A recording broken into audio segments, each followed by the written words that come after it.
Hello there. Hey there. So, first off, it's a really cold February 1st for a lot of folks. So, for all of you who are in the upper Northeast, please stay warm, stay inside, enjoy the snow. Right, enjoy the snow. Go out and play. Yeah. It's a little chilly here in Las Vegas. But nobody wants to hear about how Right, cold it is yeah. here. We haven't had a whole lot of sun over the last week, so the temperature isn't the same, but the grayness has been kind of the same. So we feel your pain for you folks back east. But our topic today is money stories. Money stories are a really weird, bizarre thing that affects us, and for many people, they feel kind of helpless when it comes to their money story or don't even realize that they actually have one. This was a topic that came about when we were talking with Bob Wheeler, who came on Queer Money episode 28. And on that episode, we talked about the 3 big money mistakes that people are making and how you fix them. And that is what we're going to kind of pull on for this Queer Money follow-up, this whole idea of what are the sources of our money stories and what can we do to rewrite them, right? So before we get started, remember, please give this video a thumbs up. Please subscribe to our channel and turn on those notifications so you know when we go live. Exactly. So our first question to you today is, where did your money story come from? Yeah. Do you know the source? I think some people understand the concept maybe or can figure out the concept of what a money story is, but a deeper underlying question is, where did they come from? Right. And you know what? If you don't know where your money story comes from because you don't necessarily know what your money story is or don't know that you have one, we're going to talk a little bit about that. So the idea is, what is really a money story? And for those of you who are familiar with it, we just want to remind those that aren't that your money story is really the story that you have about money. Money stories are very personal. So a money story really is the story that we have, our personal narrative about money. That includes our thoughts, our feelings, our beliefs about money, and affects how we use money. And what is so interesting about our money stories is that there are a lot of cliches out there that kind of reinforce what we think about money. You know, I think for those of you who were raised in religious households or around religion, there were a lot of times there was a lot of talk about religion. And we touched on this in the episode with Bob Wheeler, this whole idea that there are a lot of churches out there that kind of drill into the heads of their parishioners that money is evil, while at the same time are asking for the parishioners, ante up, give us all your money, as they run around in their Mercedes, fly on their jets, take their fancy vacations, live in their big houses, and they're telling everyone else that money is evil. So there's this dichotomy that a lot of us have, where we hear that the root of money. That we hear about money being evil. That cliche, money is evil, money is bad. But then we see the effects of it in some people's lives, and it actually can be quite good, right? I think a lot of it seems to me that the root of a lot of negative money stories, untruthful money stories, come from 3 places. One, it comes from the misinterpretation of religious texts, predominantly the Bible in the United States. It comes from leftover thinking from the Great Depression, and then I think it comes from Oh no. We're still live. We're still recording. Yeah, we're still live. Sorry. Okay, we just had all our technology go off. We think. Yeah. I think we blew a fuse. But since I'm actually not attached to the Wi-Fi, it didn't blow. So I don't. I just lost my train of thought. But there are sources for the negative money story that we carry with us into adulthood. Yeah, and you know, I think the place where you were going is that there are all these negative money stories that are kind of steeped in things that a lot of us see in the world and say that's why money is bad, right? We see the evidence of what rich people do with money. Yeah. I don't want to say what we see. the evidence of what bad people do with money and then kind of assume that's what happens with money. Yeah, so I was going to go with churches or religion, the Great Depression, and media. I think a lot because very often the reason that people think that the cliche that rich people are lucky or they're greedy or they're ruthless or they had to step on people's backs to get to where they are. I think that comes from media because you don't. When you watch the news, they give you like a minute and 30 seconds of like the human interest story that warms your heart. But the other like 27 and a half minutes is full of all the negative. Did I do the math right? Yeah. The other 27 and a half minutes give you all sort of the negative stories of what's going on in the world, including all of the rich people who have done very negative and bad things, some of which got them to where they are today. But they never really cover like all the successful people who are financially successful, financially independent, wealthy in some cases, who are actually doing a lot of good. That doesn't get the eyeballs, it doesn't get the clicks, it doesn't get the advertising dollars that that media needs. So they're kind of compounding negative money stories that we're all growing up with, simply because so they can get advertising dollars. Yeah, and there's also, I think there's a lot of those money stories that we hold inside of ourselves that oftentimes rot, right? We have some sort of belief or feeling inside of ourselves about money, and then it just kind of compounds and gets worse and worse and worse. And we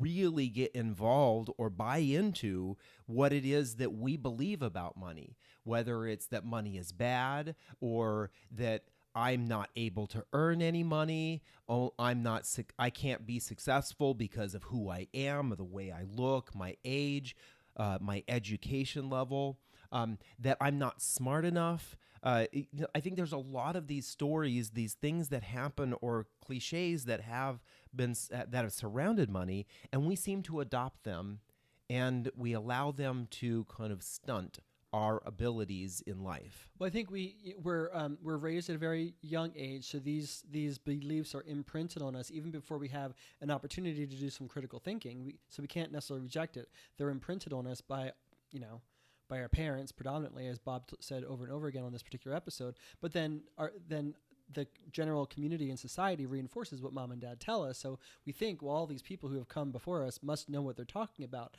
And then when we grow up, we sort of look for, there's this confirmation bias. And so we look for examples to reaffirm what we already believe. Right. And then you've got the other cliches of that I have to work hard for money. But when you think about it, do you have to work hard for money? Because there are people who don't work hard for money. So to say that you have to work hard for money is a confirmation bias of a limited money belief that you have, because there are people who don't have to work hard for money. There's the story that, money, or the cliche that money doesn't grow on trees, pretty much saying that it's not, that money is scarce. Well, is it scarce? There are lots of wealthy people out there. Right. It obviously doesn't literally grow on trees, but the concept that money is scarce is not entirely true, because there are a lot of people that have a lot of money. It might be that that you don't have a lot of money, but reaffirming to yourself that money is scarce or money doesn't grow on trees is just confirmation bias, confirming what you were taught growing up or what your lived beliefs or your lived experiences have sort of gotten you to.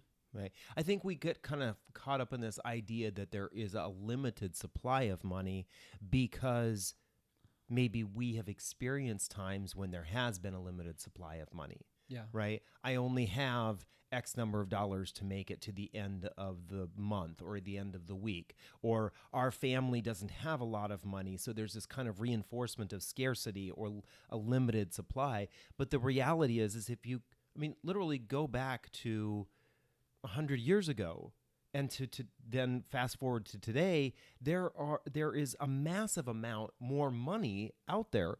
Well, where did that money come from? Money is created as a way of showing value.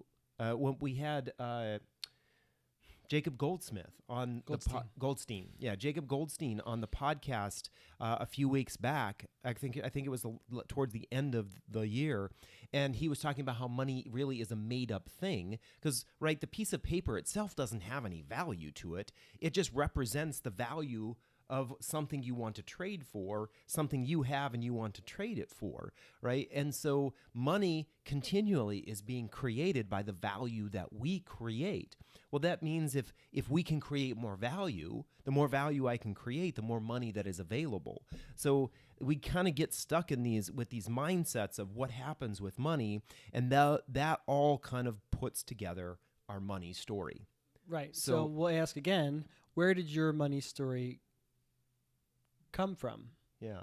So we think that there are predominantly 3 sources. But before we dive into those sources, please remember, give this video a thumbs up, subscribe to our channel, and click the notifications on so when we go live again, you can join us. We do this every day, and we have been doing this every day for almost a month now. Yeah, we're on episode 28. It's kind of crazy. Right. Cray. So where do our money stories come from?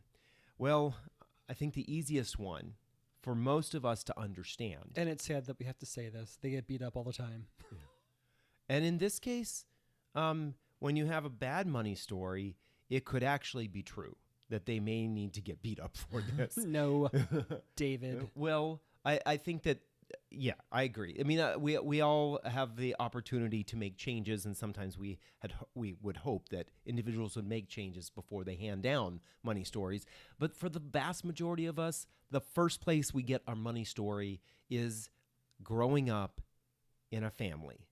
Our parents pass down money stories to us. It's interesting you brought up this idea of the Great Depression as one of the sources of the money stories people have, because it reminded me when my dad told me a story about how when he was a kid, that his dad would come home. His dad worked at, he managed movie theaters. So his dad would come home late at night, oftentimes 11, 12 o'clock at night, sometimes later. And evidently this happened a significant number of times that my dad would share this story, that his dad would come into the bedroom where he and his brother were sleeping, would wake them up to ask them if they were hungry, if they went to bed hungry. And the reason he did that was because he grew up during the Great Depression and went to bed, a lot of times went to bed hungry. And he wanted to make sure that his kids did not go to bed hungry, which was interesting because I think that kind of, to a certain degree, instilled a sense of scarcity in the mindset of my father, who then passed that down to me. Yeah, it's a total trickle-down effect. Yeah. And it's still lingering from the Great Depression, which is, almost 100 years ago. Right. It's interesting. I think back to a number of the tactics that my grandparents, especially my grandmother, Frances, she exemplified a lot of the things that that Depression era people would exemplify: saving everything, spending very little, and not acquiring or going after wealth. She lived a very, very simple life. And I think a lot of that was this limited belief that she had that money was scarce and that it was hard for her to get money, because that was kind of a reality of both her and her husband's parents. Yeah. So I think everything you just described there, we made the comment that, maybe mom and dad do need to be beaten up a little bit because they carry they transfer these negative money stories onto us. But to be fair, I mean, they were just passing on to us what they learned from their parents, and their parents were simply passing on to them the actual lived experiences that they had. And so while at a place in time, those limiting money stories might have been true to a degree, they kind of have become antiquated, but our thought processes haven't become antiquated. We're still identifying with those, and in some case, it kind of gives us a pass. I think if we're struggling in our career, if we're struggling in our life, if we're struggling with financial security, it might be a little bit easier for us to say, it's not me or anything that I'm doing that's causing this my scarcity with money. It's just the fact that money is scarce, or that money is hard to come by, or that rich and greedy people take all the money. It kind of gives us a pass. But when we kind of identify where our money stories are coming from, and then whether or not they are actually true, whether or not they're actually serving us, whether or not they're costing us money or opportunity, then we can kind of unwrap that and maybe expose that, hey, I have much more of an influence in my financial security or in my stability than I ever thought I actually prior did.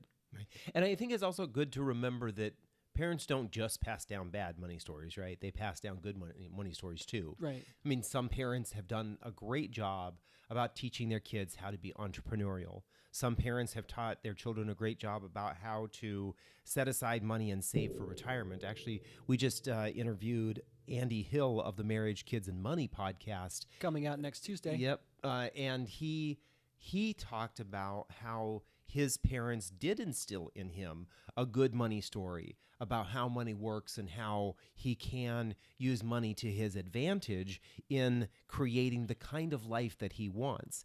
And it took, right? And now he's actually trying to instill that in his own children.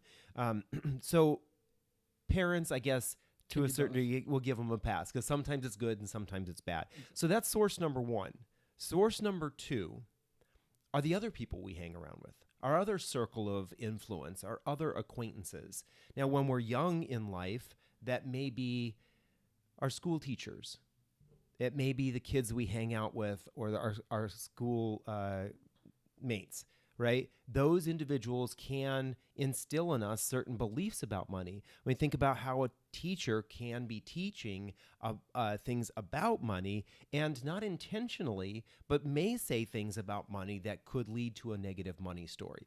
Things like, it's hard, right? It's hard. Work is hard. It's hard to earn money. You're going to have to work really hard. You're going to have to work a lot long hours. If you want to be successful, you have to do X, Y, and Z.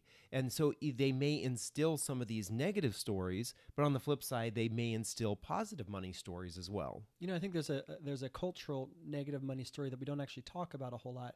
There's this expectation or this belief that has been drilled in us that in order to actually have a decent quality of life, in order to have a good career, in order to have any opportunity towards financial security, we must go to college and get a degree so we can get that W-2 job. But, I mean, when you think about it, how many multi-millionaire, billionaires even didn't go to college or dropped out of college, and now they're as financially and professionally as successful as anybody could hope to be. So, but what we're doing is we're burdening our kids with student loan debt, escalating student loan debt, because we, as a society, have this limiting belief that school is necessary. It's literally the only path to success. Right. I remember we talked to Adam Carroll, who was the mind behind the documentary Broke, Busted, and Disgusted, and it was in that documentary he talked about. That whole documentary is really around this idea of the education system and how it is saddling people with massive amounts of student loan debt that really are leaving them broke, busted, and disgusted. But he talked about a scenario of individuals who were going to school in the trades, learning a skill, and these individuals were going to school sometimes as little as 12 months, getting out of school and earning $60,000. And they graduated with not just the skill, but the hands-on experience on how to use that skill. And oftentimes were immediately placed into jobs. Things like plumbers and electricians and carpenters and in the kinds of jobs that many people today think of as insignificant jobs, because that's not a job where you're going to become fabulous and fabulously wealthy with. But the reality is that a lot of these individuals are able to graduate or get out of the education process, immediately start earning a significant amount of money that they can then turn around and invest, or they can turn around and buy a home and not have to wait 5, 10, 15, 20 years to pay off their student loans, to be able to save up enough money to buy a home. They're getting a start much earlier in life. And the reality is that there's a growing number of these individuals that are more financially stable and set in their life than individuals who are not. Exactly. And then point number 3, or source number 3 for these bizarre money stories that we all grow up with, that is our actual lived experiences. We all go through life. we obviously have experiences after we leave mom and dad's nest, and those experiences can affect us positively and negatively. So if we're, if somebody does steal our money, somebody rich does take our money, and because they sold us on some hot stock tip like that we saw on Reddit to buy some GameStop on Robinhood, and then we lost all our money. So we would think, the stock market is bad. The stock market is gambling. Financial advisors are just simply out to swindle us. If you actually had that real lived experience, that might reinforce a limiting belief that you brought in from childhood, or it might create a new limiting belief or negative money story about how money works or tangential parts of the economy work negatively against you.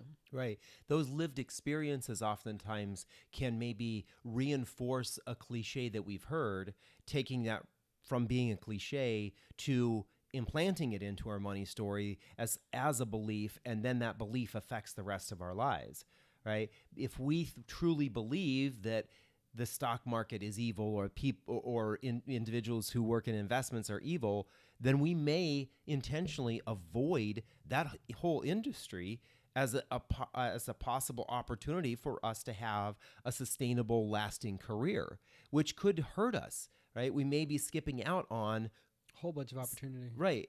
So, and like with every industry, there are both good people and bad people, right?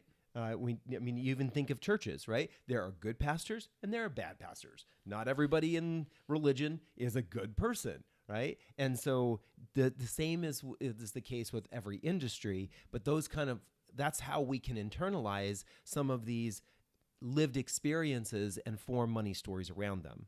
Exactly. So what can you do next? Well, the first is, as we discussed, we want you to identify your money story. And Bob shared 2 exercises in this particular podcast about what people can do. The first is to journal freehand just your thoughts and beliefs around money. What are all the facts that you have about money? Document those. Or if you'd rather do something a little bit more organic, have a conversation with a friend or a partner that talks about what your thoughts and beliefs about thoughts and beliefs about money are. And then what's even better about having a conversation with a friend or a partner is that you can ask them in a non-judgmental way, hey, how do you see me interact with money? What's your perception of my thoughts and beliefs about money? You can kind of get an outside person's perspective on what your money story might be, because sometimes we're too internal. We don't know exactly how we're interacting with things. We see it through our lens, but it's helpful to see how we might be interacting with money through other people's lenses. Yeah, it's a good exercise when you're doing that journaling or you're talking with someone. Ask the question: what is money to me? Money is what really is it? Is it good? Is it bad? What is it? A tool? Is it an oppressor? Right? And you can write those kinds of things down, but then it might also be a good idea to take a look at your money habits, right? What kind of habits do you have around money? Do you avoid it? Do you use it? Do you plan with it? How do you use it? Right. What do you purchase with it? And all of the that can kind of give you an idea of what your money story is. So that was the first step that Bob suggested. Then the next one is to ask yourself specifically about the money stories. How is it serving me? How does it serve me to have this belief that money is in a limited supply? How does it serve me to believe that money is evil? What does it make me believe, and what does it make me then turn around and do? Because we know that our beliefs inform our thoughts, and our thoughts inform our actions, right? So what does the money story that you have created, what does it cause you to do? How is it serving you? And serving you doesn't necessarily mean a good thing, right? Mm-hmm. Can serve you in a bad way, and it could be serving you in a good way, right? The third step here, specific to this topic, is then to try to quantify how these money stories are helping or hindering you. This might be a little bit elusive because, for example, if you think that money is the root of all evil, it would then make sense that you would try to subconsciously and unconsciously try to avoid money. So if you spent your entire life avoiding money or always living paycheck to paycheck, kind of hard to actually quantify, but you can probably estimate that that's not the most positive outcome for yourself, right? If you're constantly repelling money, if you're constantly living paycheck to paycheck, making sure that you only have just enough to get by, you can see that you're missing out on a whole upward momentum of potential income, saving, and investing. So it's kind of hard to quantify specifically, but directionally try to figure out how much are my limiting or my beliefs about money, how much are they actually costing me? Right. And one of the examples that that Bob used is that when he was would teach a class, he would ask individuals who wants to be rich. And of course, the vast majority, almost every single person raised their hand. And then later he would ask, what do you think of rich people? And predominantly the response was, oh, they're bad. I don't like them. They do bad things. They're evil, all that. I think everybody gets this, the archetype right now of rich people. Well, I guess maybe that's not true anymore. I was going to say it was Gordon Gekko from Wall Street. That might have been replaced now with Donald Trump. Yeah. Right, exactly. So if that's how you view every single rich person, if that's what you think of rich people, you know then that you're going to internalize that by saying, I don't want to be that person, right? Which subconsciously then says, I won't take the actions to get there, right? I won't get the kind of job that would allow me to become wealthy. I won't get the kind of job, or I won't make the kinds of investments that would help me to become wealthy. So in a sense, that money story, the way it is actually costing you, is hindering you from having the kind of financial success or financial freedom or the financial security that you may be in anguish that you don't have, right? So the money story, the way it could be costing you, is hindering you from having success. Right. And as we discussed earlier, one of the sources of the money is the root of all evil, not only from the Bible, but is coming from media because they highlight the negative stories or the negative people who have a lot of money because that's what gets eyeballs. But we obviously know, as we discussed earlier, that not everybody who is rich, famous, or otherwise got there by stepping on other people's backs, by stealing from other people. There's a favorite quote of mine and David's that we shared in this particular episode with Bob. Lisa Nichols says that good people with money can simply do more good in the world. So if you are a good person, there's your motivation for wanting to have more money because then you have more leverage to do more good in the world. Right. So let's ask the question again. Where did your money story come from? Maybe after you do some of these exercises to uncover what your money story is, you talk to somebody, you do the journaling, you ask how it's serving you and weigh the costs, you can then kind of reverse engineer where it is coming from for you. I know for myself, a very specific place mine came from. Part of my scarcity mindset, I think, was handed down. But also, I think that when I was young, when I was about 6 years old, my father was working at a nuclear bomb factory. And because he had then started to become religious, he decided to leave that job. And when he left that job, he took a 50% cut in pay. My mom was not working. Our family all of a sudden was making significantly less money. And that began a whole narrative with my family of we don't have money, we don't have enough money, there isn't enough for what you want, you can't ask for things, the money doesn't grow on trees. Oh my God, I don't know how many times I heard that, which was funny because I remember when I was a little kid, my grandmother and my mother both had, I don't know if you're familiar with them, the money plant. So it's a plant that when the plant dries, it has a leaf that looks like a very thin, shiny nickel leaf. Well, and it's not actually, it doesn't look like a nickel, but it does look like a little shiny circle. And so it's called the money tree or money plant. And so I always had this, well, wait a second, it does grow on trees because they would call it the money plant. But also at the same time, I knew it wasn't necessarily, that wasn't really money, right? But that was reinforced in me over and over again, which I think led to the reason why, for me personally, I didn't spend money on big ticket items when I was getting myself into debt, because I think subconsciously I was saying to myself, I can't afford that big stuff. But then I nickeled and dimed myself, spending like, anything from $5 to $10 to maybe $50 over and over and over and over and over again. I kept on thinking to myself, well, this isn't bad because I'm not spending a lot of money, right? Because I don't have a lot of money, so I'm not spending a lot. But it's still, the consequence was that I racked up a huge amount of debt.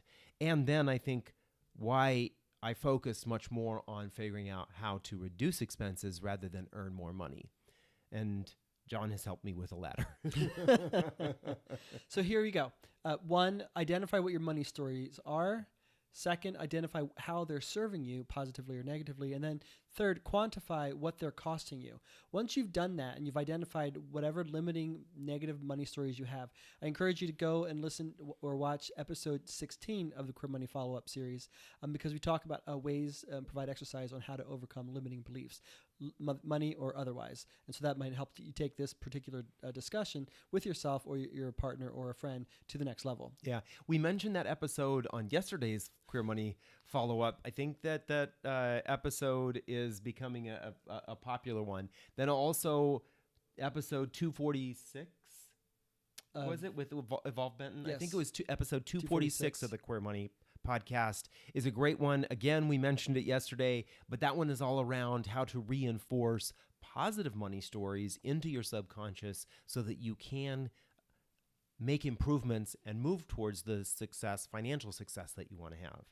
So we'll link to both of those in the notes and in the comments below. Exactly. So thank you for joining us for another Queer Money Follow-Up. Here's your Queer Money Follow-Up takeaway from this episode. Subscribe to the Queer Money Podcast at debtfreeguys.com/QM. And then let us know in the comments below, as we said earlier, let us know if you know where the source of your money stories come from. We'd love to see if we have any similarities or differences, and learn what those differences might be. Then join us tomorrow for episode 29 of the Queer Money Follow-Up series, when we discuss... Has the fight for equality gone back into the closet? This is a very interesting discussion with a premier attorney who represented a lot of LGBT couples in their fights for marriage equality and children, and spearheading some of this work, even though she herself is not a member of the LGBT community. Yes, she is. Oh, whoops. Sorry. She's a lesbian with a wife. Oh. And lastly, please give this video a thumbs up, subscribe to this YouTube channel, and then set notifications on this channel so that you know when we go live with these discussions and you can join us real time. Thank you so much, and we'll see you tomorrow.